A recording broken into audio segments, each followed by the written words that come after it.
Hello everybody, Chaz Large here with another Fix It video, and on the bench today we have got a Cambridge audio amplifier. This is a Topaz SR20. Now I've picked this up off of eBay for next to nothing. I've looked and see if I could find a service manual for it. Couldn't find anything. I'm sure somebody out there has got one somewhere, but we'll see how it goes. Apparently it does sort of work. I'll have to look at the actual listing to remind myself exactly what it was, because I bought it a while ago. However, before we get started, I was a bit disappointed when I unwrapped it to find that underneath it's all got loads of, let me just tilt the camera up a bit so you can see a bit better. There's all loads of gunk here, like it's been either sprayed with, had a leak or whatever. It's sticky, gooey, yuck. And this was all on the packing as well, and I sprayed some good old service oil foam cleanser onto the packing and it got rid of it. So I'm hoping this is going to do the same here. So I'm just going to give it a little liberal dose of that and see if it all runs off. Let's see how we go. This is running a bit lower. Top up foamy cleanser.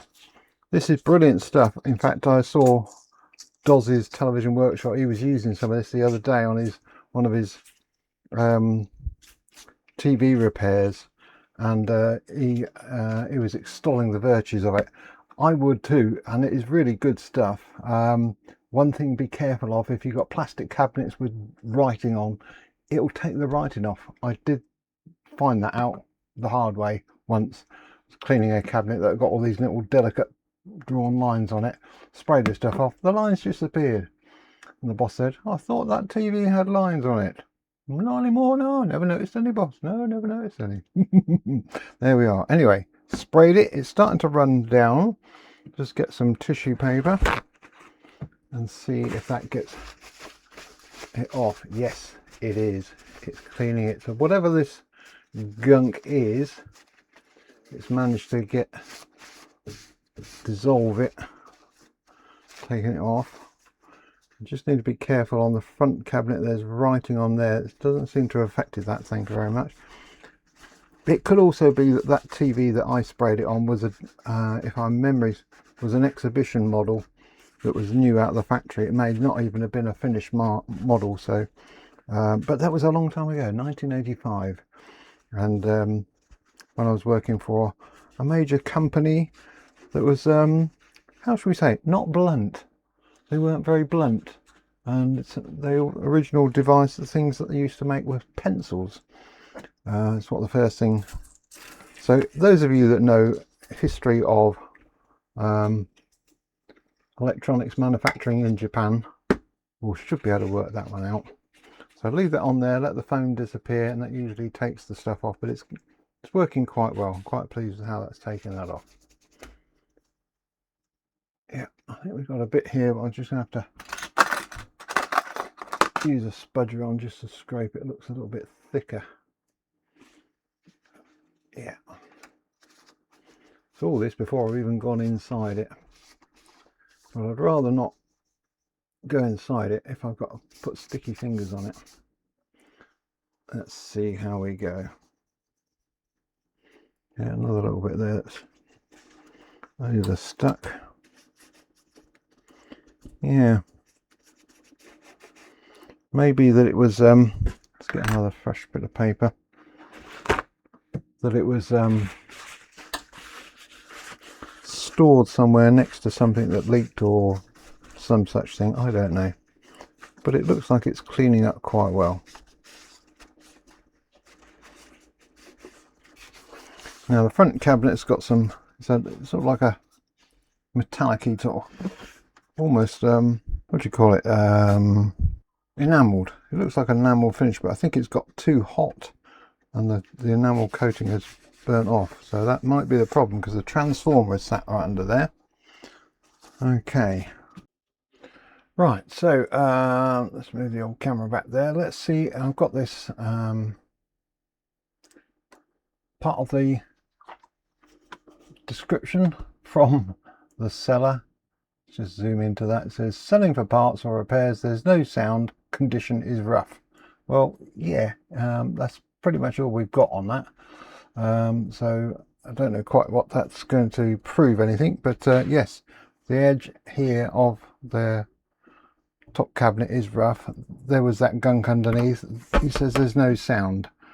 I suppose what we ought to see is if it actually does work. There's a lot of grime in the plug, in the switches. Let me just use my little toothbrush just to get rid of some of that. I don't quite, it's obviously been stored somewhere that's dusty, dirty, whatever. It may not even switch on. I haven't tested it at all. So let's get some power onto it. It's a standard IEC plug on the back. Power supply, or power switch rather. Let's just double check it's set for the right working voltage. It's 230 volts. Cambridge Audio Topaz SR20 stereo receiver. I could find a user manual for it, but I even asked Gemini, the Google AI, and it said, obviously it did a bit of a trawl for me, and it came back with words from somewhere else that said Cambridge don't release technical information. So we may be blundering around in the dark, we don't know. Shall we connect some speakers? Should we take the chance? I'll tell you what we'll do. Let's plug headphones in. I'm quite happy to risk these rather than speakers. Plug that in there. Power on there. Power on there. We've got a blue light on the front. We switch it on. I hear a click. It says starting headphones. It's recognised the headphones plugged in.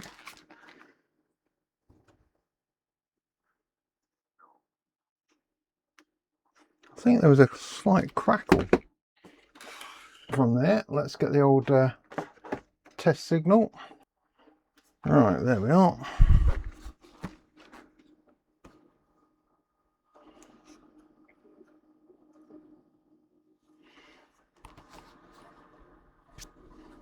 Yeah, there's definitely no audio output.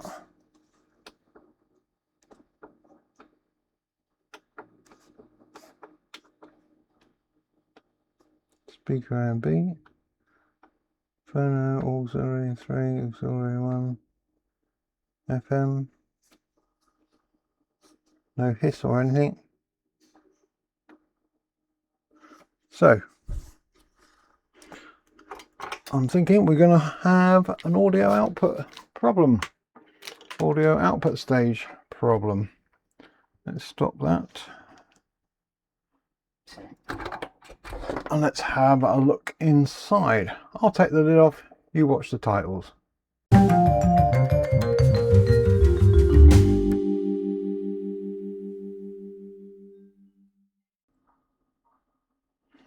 Right, just released all the screws, quite a few, and there's a few bits of gunk, and I noticed as I was starting to take this off there's quite a bit of gunk on this corner as well.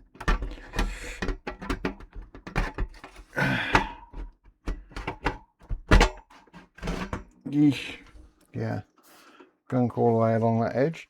Yeah, I think part of the reason for this state is it's been stored somewhere that's got stuff gone into it.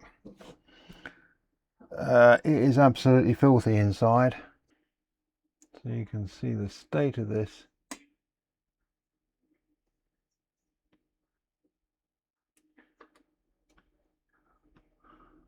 And I think that's a fair amount of corrosion on that there. So I think the best idea with this is to take the panels out and give them a clean. The front panel I think is okay. Let me just use the camera to see. I can't quite see it myself.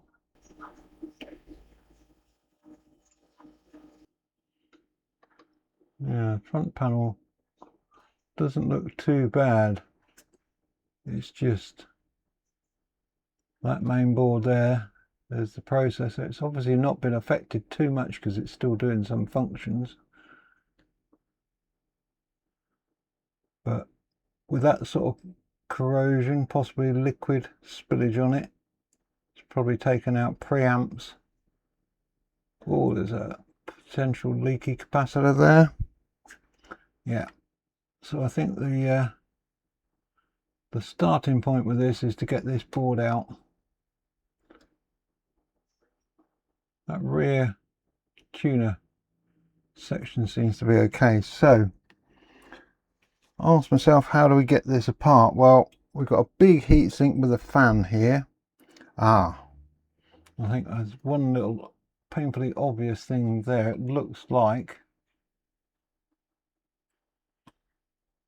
I think that fuse there has blown. It looks like there's a dark patch here. Right, we're turned off, disconnected. Let's just lift both of those out. In fact, I think both are blown. I'm not sure. But that one certainly has. Yeah, that one I'm not too sure about. I think it's okay, I'm not sure. Let's just test that quickly. Yeah, that's blown. This one certainly has. Yep. So both fuses have failed. So probably that's what's, maybe the output stage has died. Taking that out, it may be down to that failed and then this has just been stored somewhere and it's got all corroded. Anyway, once we got it apart. So heatsink, metal bracket there, metal bracket down that side. That's pluggable. Sockets on the back are screwed in. Tuner unit screwed in, that's screwed in. That's all pluggable. All the plugs look to be different plugs. So I think this part and the output stage can all come out. The transformer has got, don't know what that is. This might have been stored underneath a bloody budgies cage or something by the look of it. But that little sub panel on the front there has definitely got some corrosion or some stuff on it. It may be that a good clean with the taking the panel out and cleaning it with isopropyl in a bowl might well be the answer to it. So I think that's probably where we're going to go. Lots of screws, obviously been stored somewhere where it's been pushed up against a wall that's been painted. So I think we'll remove all these rear screws. Probably even actually take that back panel off might help. Yeah. Okay. Oh, they are. There's some more. There's some more goo up there. It's just got it all over my fingers as well. Right. Lots of unscrewing to do. We've got a whole row of screws that are holding the front panel on, plus 2, 3 on the... So I think I'm just going to undo all the screws around the side, around the front, on the two sides. And the two that are holding the heatsink on there. Possibly that one. Leave the transformer for now. Looks like the panel's held in by other screws. So rather than you watching a video of me doing all the screws, I'm just going to cut to the bit where I've got it all apart. Hope that's okay. But you see where all the screws are. See you after cut. Just a quick cut through as I'm disassembling this, just to show that it's actually come apart quite easily. All the plugs and sockets are individual apart from some, and I've marked them up with marks that correspond to the sockets. There's one socket that's got full of gunk on there that's obviously leaked down onto the board as well, so that's there. There's a digital IO board on the back there, so I've managed to take that off separately, as is the tuner. Aren't tuners getting small and easy? This is an AM FM radio in one tiny little box now. Unbelievable. So I've undone all the other screws, various bits and pieces apart from the sockets on the back, so that's all coming off next. Right, well, we've got the main board out, and thankfully the underside of this board looks pretty good. My only concern is seeing this big chip here. It's got like a blemish on one corner. Is it just a bit of, I don't think it's a damage to the chip. I think it's just like a little mark, but the actual underside of the board is quite clean. So I'm hoping that I should be able to just pop this into a bowl and clean it off with isopropyl alcohol, and then we can start work. One thing I think I will want to do first though is just to run a meter across these output stages, because if those fuses are blown, chances are those transistors have failed as well. So as it's going to be quite easy to get at them whilst it's like this, eek, got to clean that underside, must remember that. But let's just quickly put my meter on continuity and run across these transistors. Get it in the camera, so, well, not that it's a continuity, so it doesn't really matter. So let's go in the middle.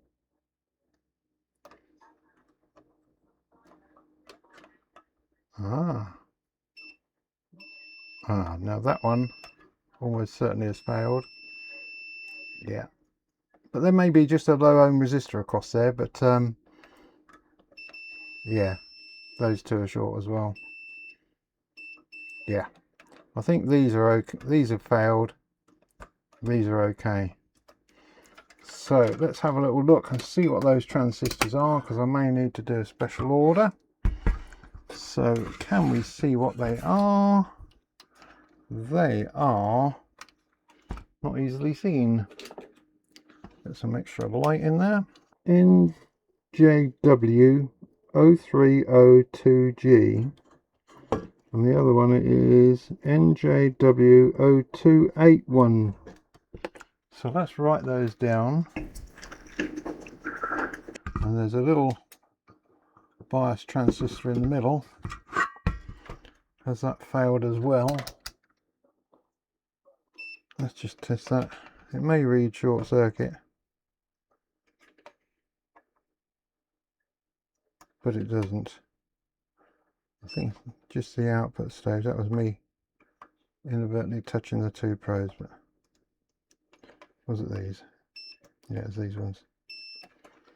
So these two are the two faulty ones. Let's put across there and across there so we know which two it is. Again, right, so obviously need to get some of those ordered, because I don't think I've got any of those in stock. I don't have any of those in stock, so I will have a look and see if I can get some, and then we'll start on the cleaning process to get that back. I think it might be easier to just take those, desolder all the transistors on the board there, then we can take the whole board out and clean it, because we've got to take those two transistors out anyway. So I think I might just desolder all of that lot, start afresh and resolder them as I need to, so at least I can get the board out and get it clean. Right, that's what I'll do. I'll be back later. Well, here we are again with this Cambridge amplifier. I've now given the board a good wash and cleaned off the little bit of residue that there is there, but the cleaner side I'm more proud of is that side. It's taken a lot of work, brushes, toothbrushes, lots of isopropyl to get it as clean as I possibly can. There's obviously little bits of gunk left, but all the greeny moldy stuff I managed to get rid of. Not sure about this particular one here. Not so sure about that, whether that's the glue that a lot of these they glue the capacitors on. I think I'm going to take that one off and clean it and check that out anyway. I've removed all the main output transistors that are still on attached to the heatsink. It's only these two that are faulty. This other channel, those two are fine. The two balance transistors which I think they are, they're okay. The thermocouple is okay as well. So that's okay. I removed all the driver transistors that sit here and checked all of those. They all check fine as well. So I'm quite happy with that. It's basically just those two. However, looking around, I did see, and I don't know if you can see from this overhead camera, can you see one item which is very suspicious? Can you see it? Shall I get a bit closer and go around? Are you looking carefully? It is definitely noticeable if you know what you're looking for. Maybe if I tilt the camera on the side, you might see this is all the output stage. Around here. That sort of makes what's a little bit clearer. No, not spotted it. It's this beastie here. This little capacitor here has got a bulge in the top. Let me just get a better focus on there. Probably turn the brightness down a little bit so you can see it a bit better. There we go. Yeah, definitely it's got a bulge on the top of it. So I suspect that may not be the cause of the problem, but it's certainly not helping. But I've done a quick whiz round all the other components that I can quickly see in the output stage, and couldn't see any other faulty transistors. All of these little ones, none of them checked short circuit, let's put it like that. It was just a very quick check of whether they were short or not. Obviously I could spend ages taking every single transistor out and every capacitor out and checking it. Other than that one, I'm not going to bother. I'm going to suspect that's probably what's happened is at some stage or other the speaker was shorted out by the user, judging by the way that there was big yellow mark paint on the back of this. At some stage or other the wires were shorted together and that blew the output stage, or the speaker died or something like that. Obviously I can't prove that because I haven't got the speakers. So I'm going to, when I get the transistors in, I've ordered new transistors, I've ordered a set of drivers as well, just in case, because I didn't have them, and I've also ordered some 6.3 amp fuses which I had run out of.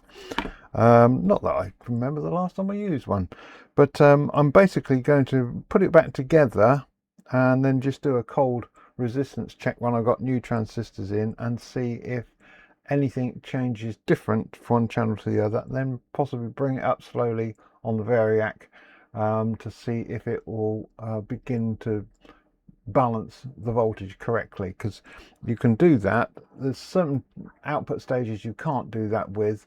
They need to have like a lot of power to start with to start off in the right sequence, but if you bring it up slowly, then drop it down, then bring it up fairly quickly, you should be able to check voltages on comparison sides, one side good side, one side bad side, and if it's significantly different, then you know you've got a problem. Shut the power down and go back into more investigation. That's the way I do it anyway. There's probably another way of doing it, and if I had a circuit diagram I could probably plan it a little bit different, but I'm gonna have to just basically seat in my pants job, see what I can do with that. So I'm going to refit the driver transistors, take that capacitor out and check it. So actually I'm going to do the capacitor first. So let's do that, see what that gives us.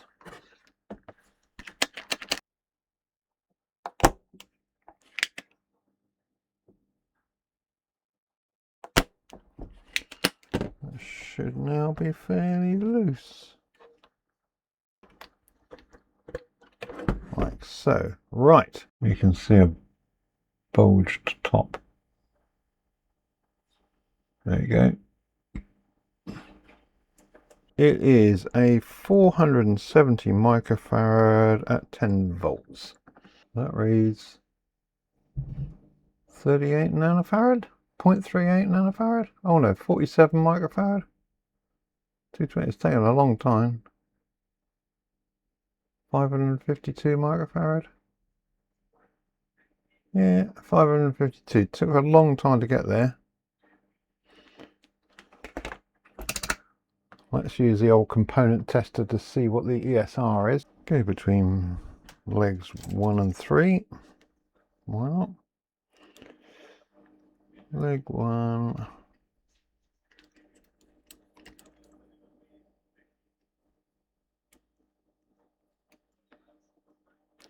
Leg 3, turn it on.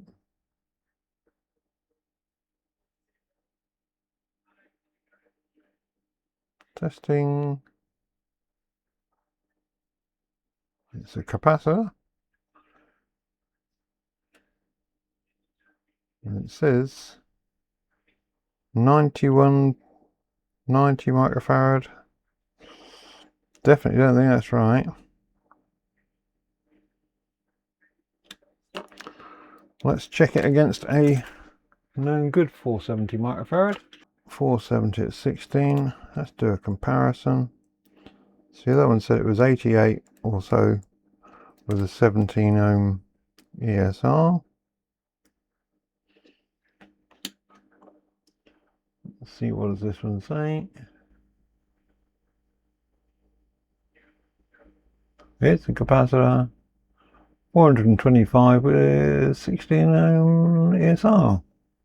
Where that is in the circuit, I don't know, but it's going to be replaced by that one. Make it outside.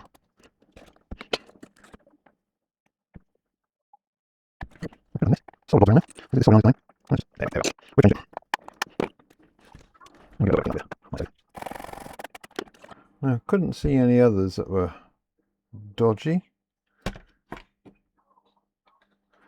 So, like I say, until, oh yes, we were going to take this one out, weren't we? And check that one as well. Yeah.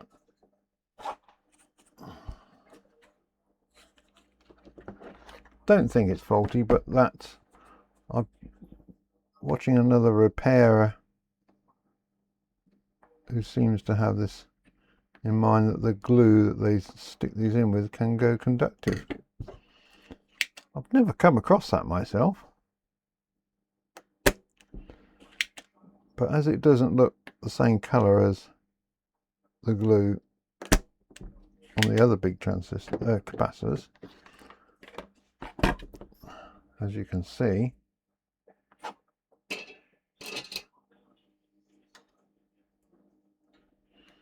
is that this one looks decidedly brown and stained, as opposed to like a gluey type color, I think. Yeah, see, it's I'm pretty sure that's glue. This might be glue and liquid residue. So let's take it out. Well, it's nothing on underneath.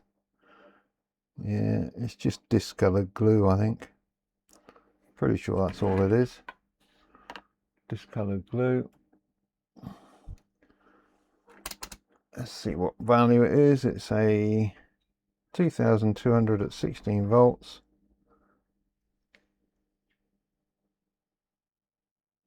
This is going to take a while for that meter to charge it up.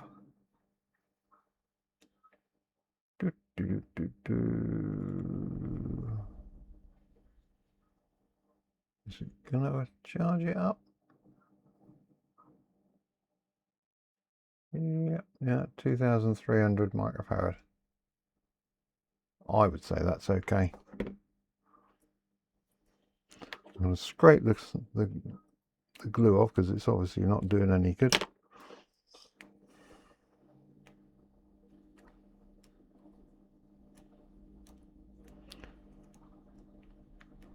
It's not leakage, it's just glue that's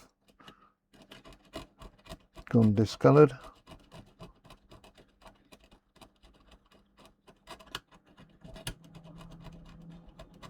It's not seeped underneath it. I can see where the other engineer is coming from. If you've got glue gunk that's gone underneath the capacitor, and then that's got some sort of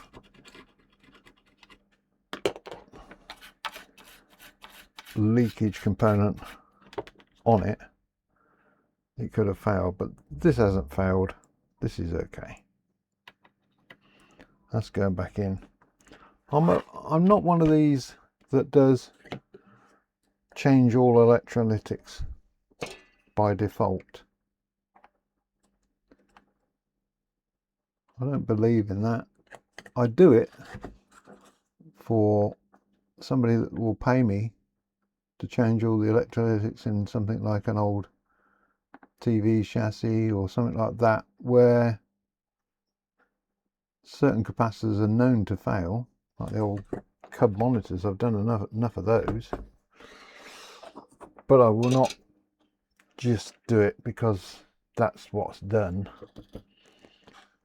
It's a I suppose it comes from the days of when I was an engineer in the field repairing stuff.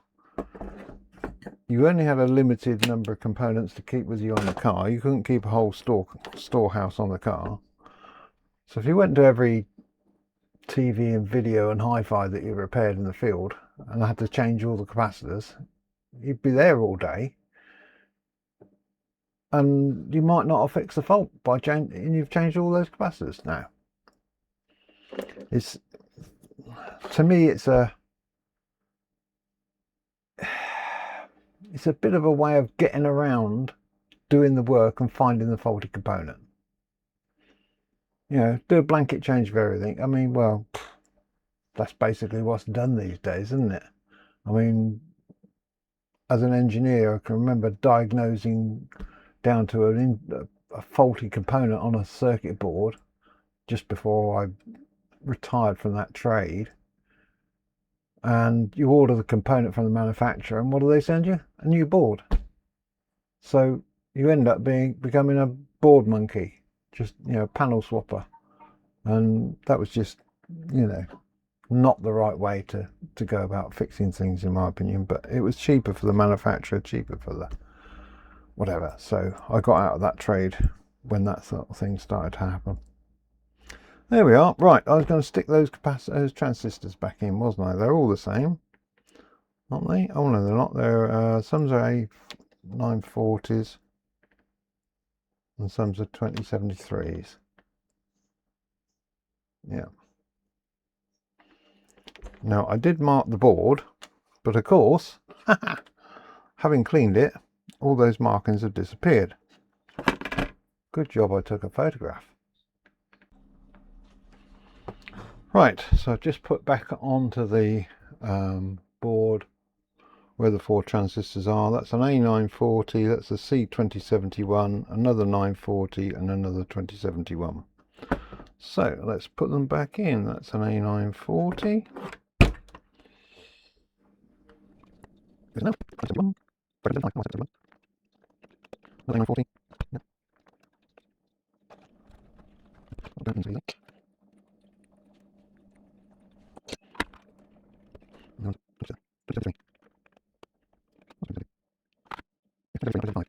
No, you're going. No, it's all again.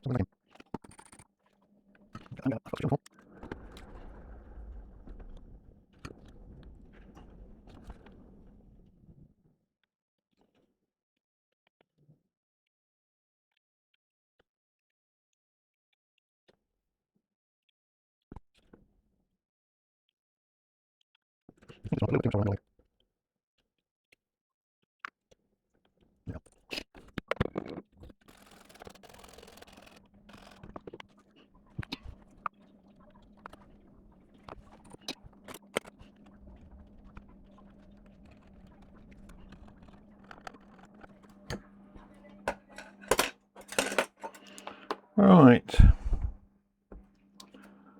Well, until the output stage transistors arrive, which should be either tomorrow or later today or tomorrow, depending on good old Mr. Postman. Please, Mr. Postman, can you get it to me sooner? I'll edit that bit out because I can't see. as soon as that arrives, I shall get it back together and see if it's actually going to work. I'm leaving the transistors on the heatsink until I need to change them, because whilst I'm sure I've got some mica washers, I couldn't find them the other day. I've got a drawer somewhere in my myriad of drawers with mica washers on it, but do you think I can find which one it is? Don't know. Anyway, when I get the transistors, I'll be back.